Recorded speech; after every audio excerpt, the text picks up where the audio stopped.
especially the American hostages, but the hostages of Israel and every other country. Remember, there's not just Israeli citizens who are being held hostage, and we believe this is the best way to do so.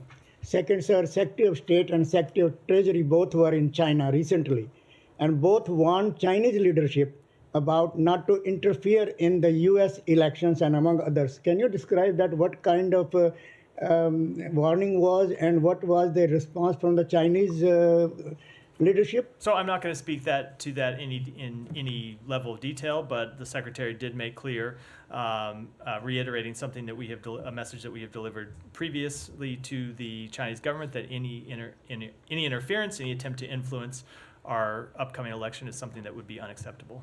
Thank you very much, sir. Yeah. Thank you.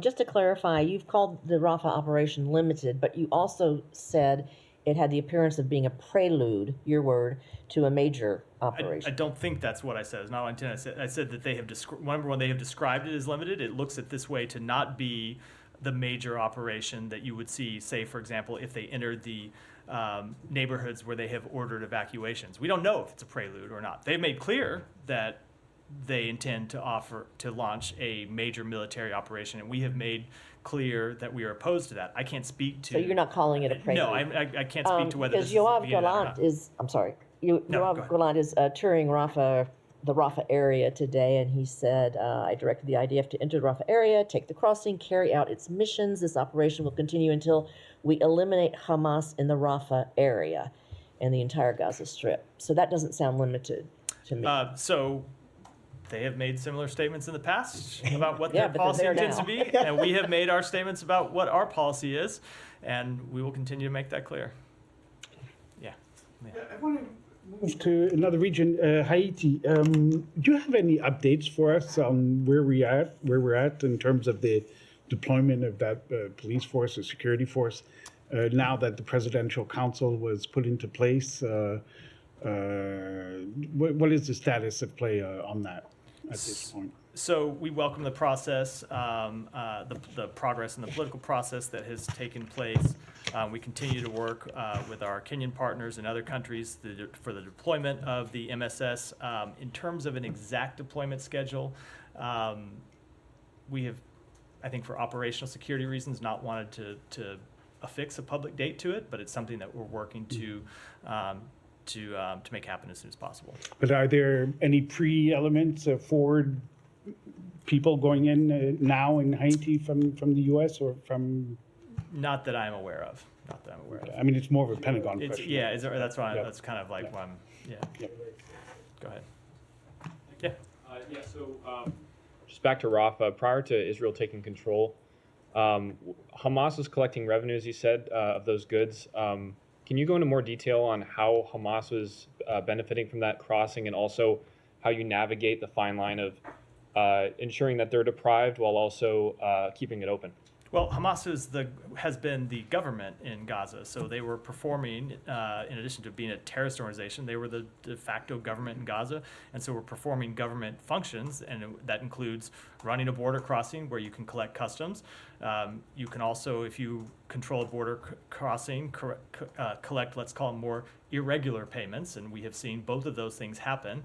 And so it is a legitimate goal to try to shut off and choke off that revenue stream to Hamas. That said, we want to see Rafa open, and so someone needs to be on the Gaza side of Rafa to run that side of the crossing. The Egyptians can't do it. We talked about this very early in the conflict when we were trying to open Rafa in the first place, so someone needs to be there to do it, and we'll continue to work through how to get that gate open and how to keep it open.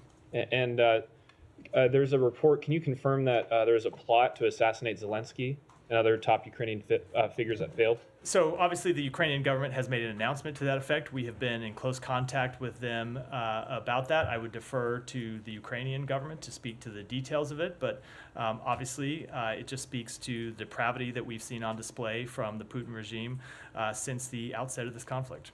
Thank you. Right. So given that Israel is pledging to wage an operation in Rafah using U.S. weapons that the U.S. opposes, is there any internal process going on to figure out what went wrong internally? Like how did the process allow the weapons to be shipped and then into a situation in which Israel is going to use them in opposition to what the United States wants done? I don't think I can answer that question without presupposing a policy decision that we have not yet announced. We have made clear that and I've said it here, what our position is on a major military operation in Rafa, and Israel will make its policy decisions, and we will make ours. So if they do continue this operation, will it result in a review of what went wrong? Again, I'm just not going to speak to what policy determinations we might make or what internal kind of mechanisms would go into answering such a question. Pakistan question real quick? Sure, yeah. Senate Majority Leader Chuck Schumer recently met with the Pakistan ambassador, and he relayed to the ambassador that Imran Khan's safety in prison was a high priority of the United States.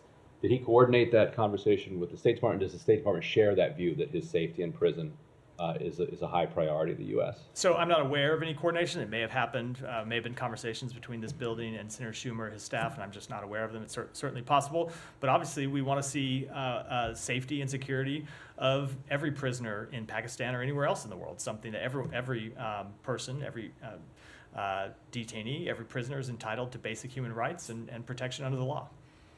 Follow, please. Go ahead. Thank you. U.S. ambassador in Pakistan. And Donald Bloom met with the current leadership of Imran Khan's party. And after that meeting, there were like dozens of stories circulating in Pakistani media. Could you tell us something about that, as that meeting was arranged on the request of U.S. Ambassador Donald Bloom? Dozens of stories circulating about a meeting Different with our stories. ambassador. What a new thing. Different stories. I haven't got a Donald Bloom question in a while. Yes, the U.S. Ambassador Donald Bloom met with the leader of the opposition in the National Assembly, Omar Ayub Khan, and other senior members of the opposition to discuss a broad range of issues important to the bilateral relationship. This includes U.S. support for continued economic reforms, human rights, and regional security.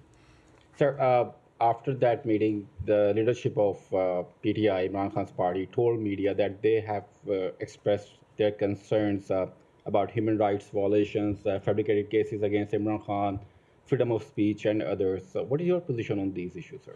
So we have addressed this any number of times, and our position is the same as we have stated it previously, which is we take no position on elections in Pakistan. We take no position with respect to any particular political party. And of course, we want to see basic human rights upheld, as I said in my answer to Ryan's So question. one last question. Yeah. Saudi Crown Prince MBS is visiting Pakistan in next few days.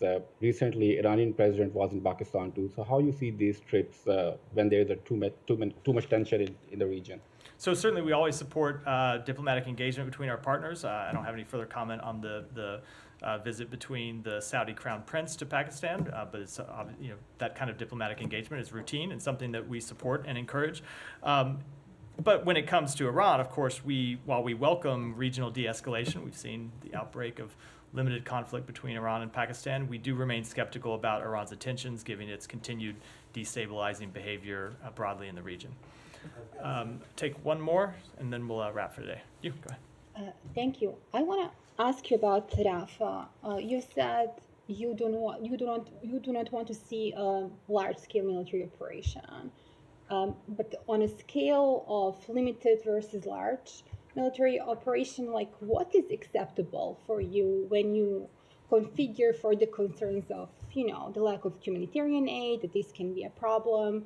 When you talk about the possible displacement of the people who are there already in the region, like where is this line for you, United States, where you're going to say like, okay, this is now large scale operation, we don't support that? I'm not going to get into trying to define it here. I will add, though, that we have had detailed conversations with the Israeli government about this, much more detailed for obvious reasons than what we are willing to say publicly, or what is productive to say publicly, and they know quite clearly what our position is, and I think I'll leave it at that. That wrap for today. Thanks, everyone.